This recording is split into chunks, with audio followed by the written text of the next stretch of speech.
So I'm out here about to go on this rover that literally is the same exact one from the Ad Astra movie. It's right behind me pulling up. I'm up next, so you guys are gonna be coming with me to get on it. Super excited! Here we go!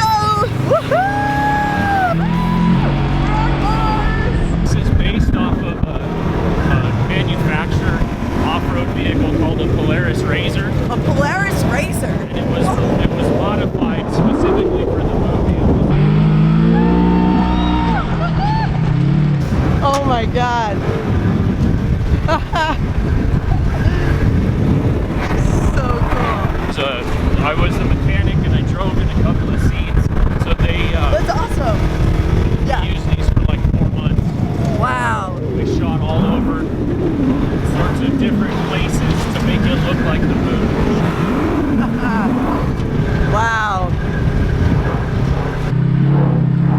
Do you think they'll ever make something like this for like other people to use? Is it kind of like You can go buy this with a roll cage. Really? Yeah. Oh yeah, I definitely gotta get that. Look at this. This is so awesome. Woo-hoo! Wow. So awesome. Woo-hoo! Wow. Woo-hoo! Man, I really feel like I'm in the movie right now. I'm pretty much Brad Pitt at this point. This is so dope. Whoa. Woohoo! Wow. Wow. Do you know the angle of that drop was? No, it's pretty steep though. It's probably close to 45 degrees. Wow. Man, see it. Yeah, that definitely looks about 45. So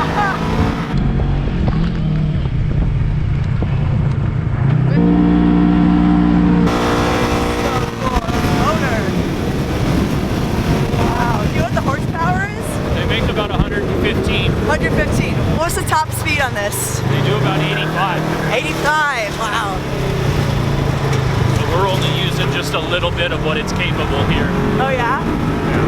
Are we going at about what, like 50? We probably got almost 50 back there, yeah. Nice. Awesome. Well, thank you very much, sir. This was course. amazing. Likewise. Take care. And then I pull it. Sweet. Yep. That was so easy. Yay! Thank you. Whoa. Okay. Definitely feel like I just got off the moon. Thanks. That was so cool.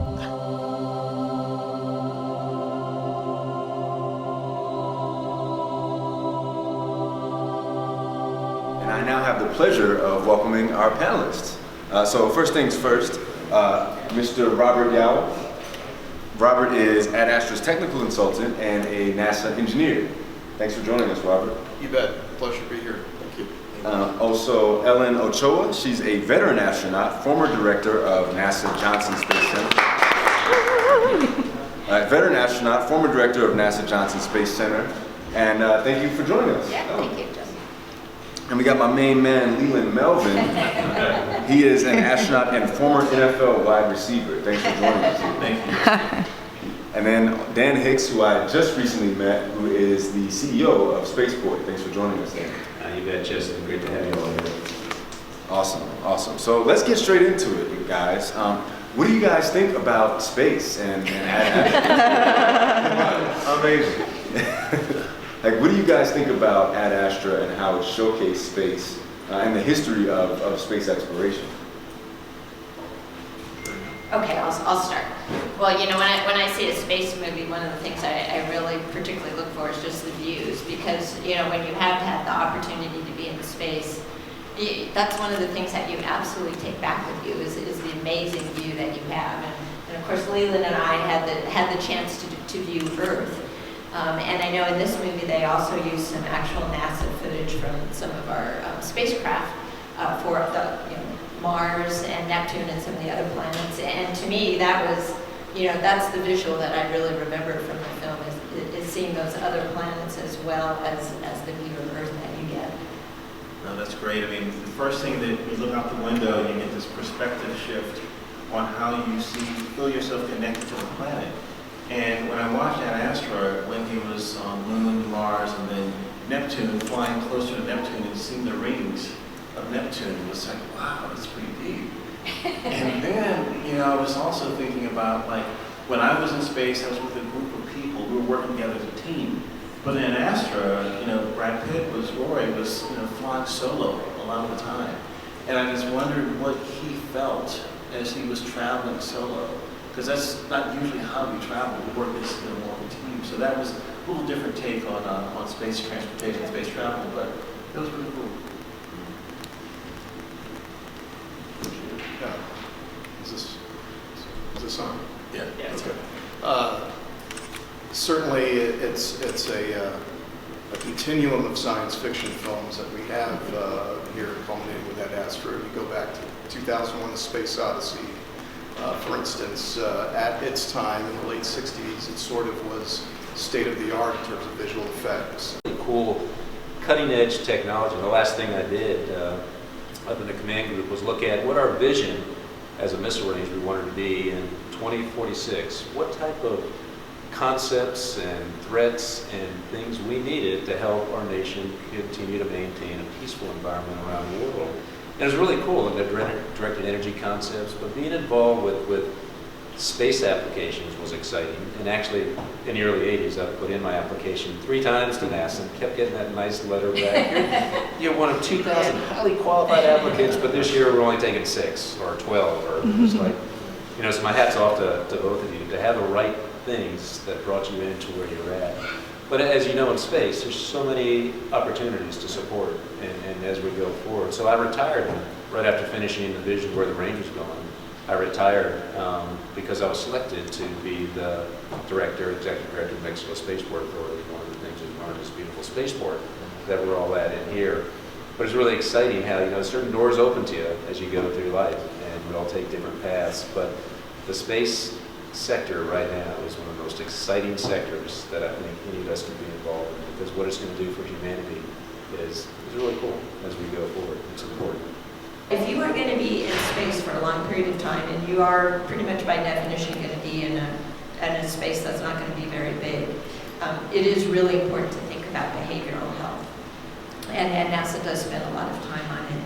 And I remember when some of our astronauts first even went to the Russian space station here, I think it was Shannon Lucid that came back and said, probably the most important thing is you need to stay busy with meaningful work.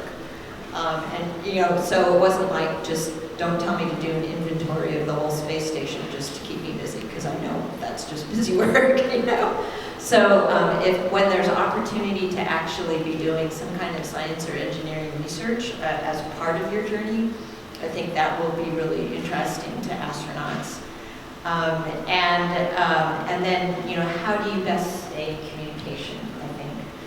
As you get further and further away from Earth, that becomes a bigger problem because of the delays, so you can't just, have a conversation like the people on the space station do today. They can call any phone number on Earth and have a conversation, and that keeps them in touch.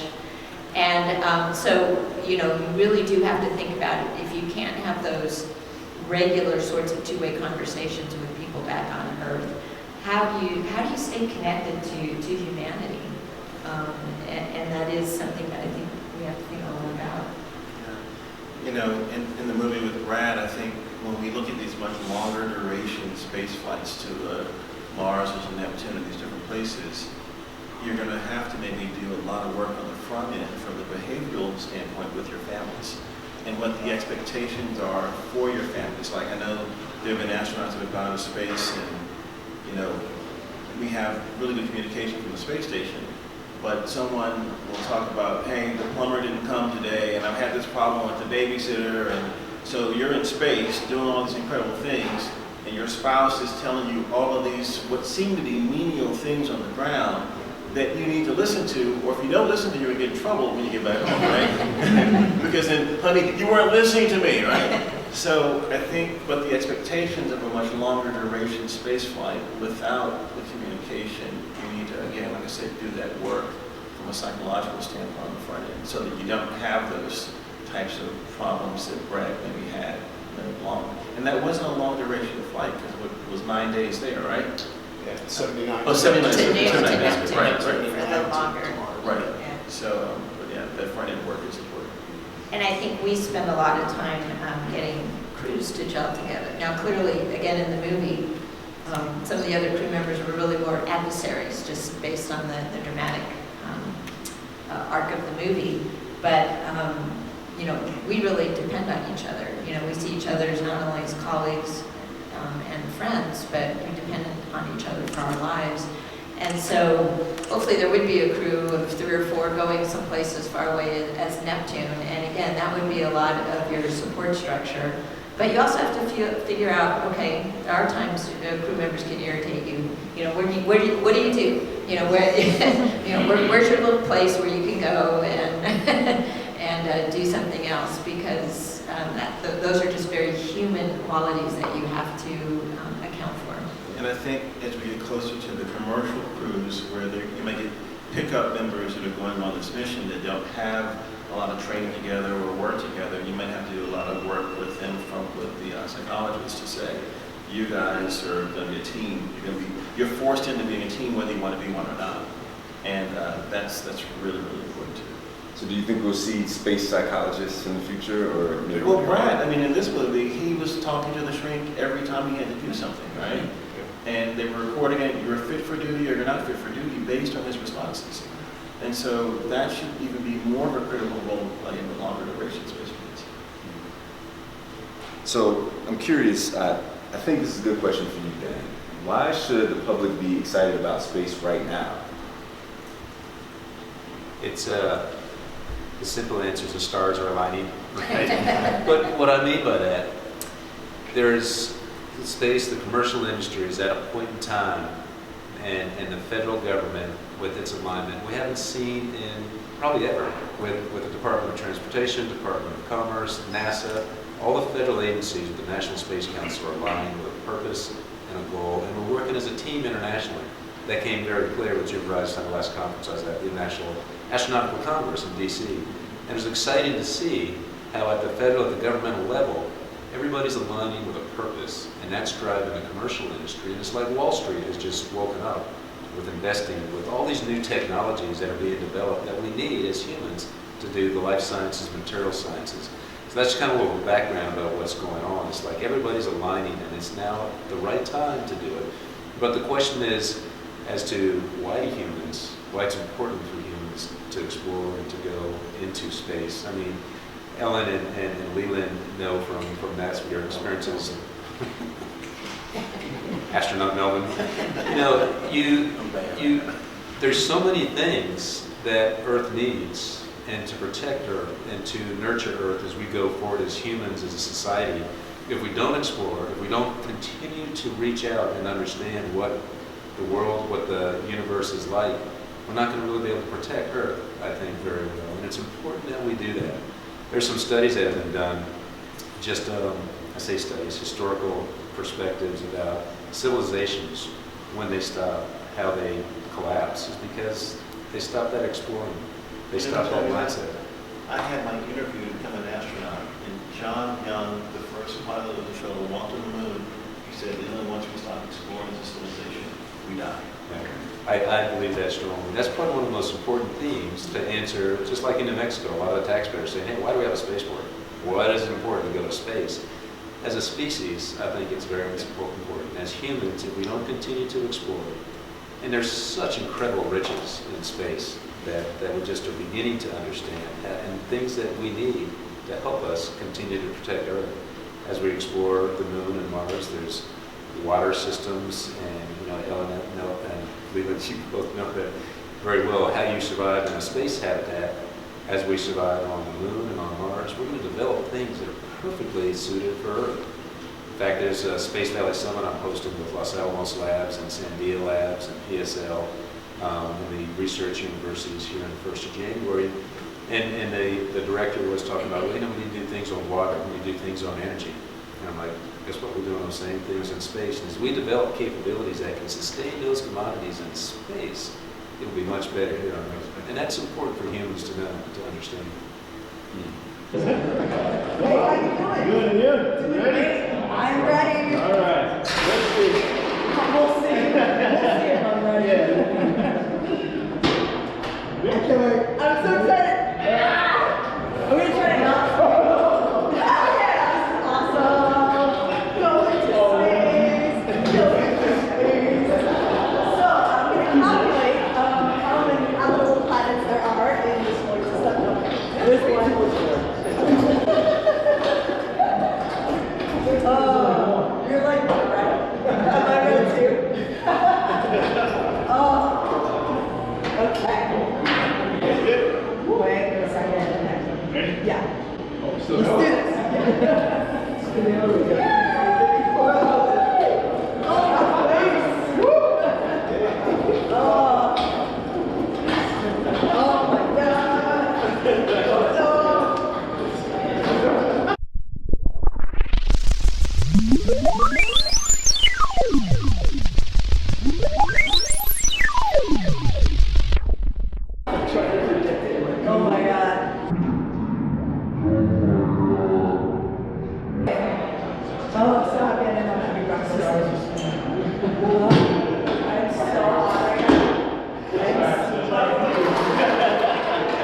There's something we each can take away from spaceflight, whether that's expanding our horizon or exploring the cosmos, inspiring the youth, or starting a great conversation with the wise. Space exploration is something so much more meaningful than simply just setting the destinations of space. It's the journey getting there. It's the collaborations made, the lessons learned, the technology built, and the stamp on humanity. Space has always been and will continue to be the frontier of human exploration.